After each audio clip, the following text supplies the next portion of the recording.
you are still watching again. I only have a few minutes left.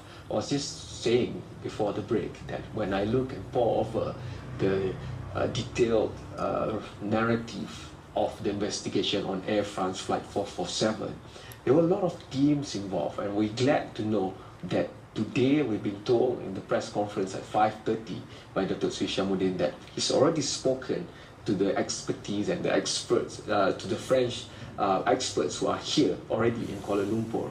And I would like to go back to Fabrice on that, because when I go over the investigation notes, there were a lot of teams involved. One was looking at the technical aspect, one team was looking at just the human factors, and we know that now with hindsight that was just one sensor that was blanketed by ice, and that started not giving the readings of the airspeed, and then it led to the autopilot being disengaged, and then the whole confluence of event making all three pilots not really assessing the situation they're in well, when all the indicators were there to help them. So what kind of psyche has that impacted upon when this happened in 2009 to not only your company, which is based in France, but the whole airline industry, for example?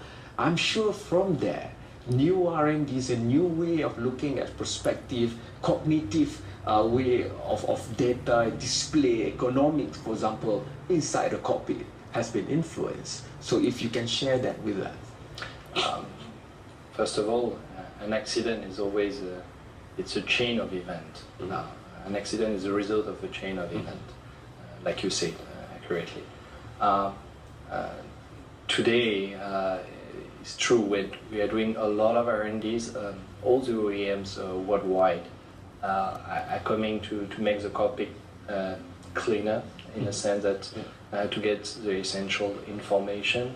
We are all looking forward to reach a level of zero accident. I mean, there's the ultimate aim, and to reach that is to simplify it as much as possible, and to make the mission of the captain, the first officer, easier, and to be focused on the essential element of the flight. And is where also we come in with some technology I mentioned earlier, the introduction of the electronic flyback for pilots to get the essential missions. But you need also some automatism.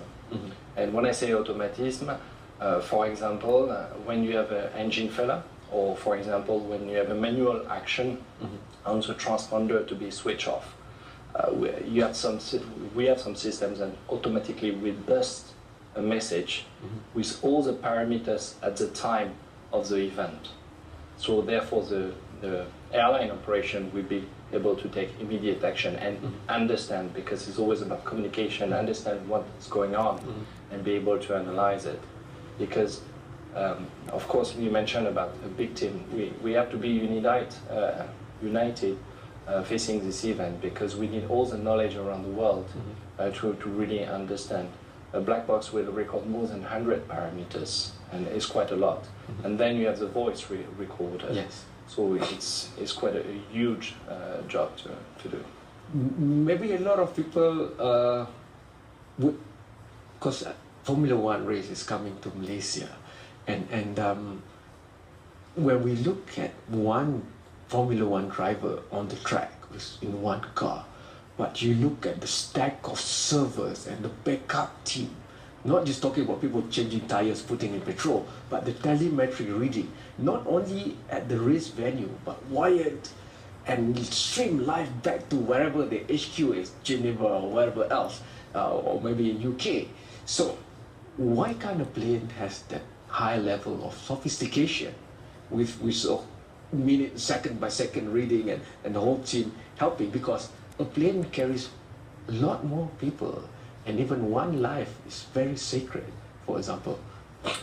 So I do invite you to maybe have the opportunity to visit Malaysia Airlines Engineering, or AE, or Sepang Aircraft Engineering, where they have A320, A330s, Boeing's aircraft. And if you have by chance see the avionics base, it's even more complex than the F1 team in terms of Real-time electronics. monitoring. And some carriers, like I mentioned, for the past 5 years, are using our technology. And we have, it's not accurately real-time by the second, but every 3 Next best minutes, thing, we are able to send all parameters to So the you will operation. know if there's something wrong within a 3 minutes window. 3 minutes window. You And think this will be the future for aviation?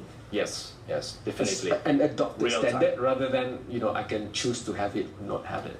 Yes, but once again, we need to improve the economics. What we are doing with our system, primarily flight following, was also to do fuel management. Because with our system, you can with the flight focus system, the flight focus platform, you can really save millions of dollars on, and you know that is really important for an airline in terms of saving. But like you mentioned, the future is really real-time connectivity. Okay. Thank you so much, Fabrice, for Thank you very coming much. to the set. Terima kasih. Ya, sama-sama. Anda juga boleh menghantarkan pandangan sendiri, dan walaupun kita bercakap tentang isu semasa, tapi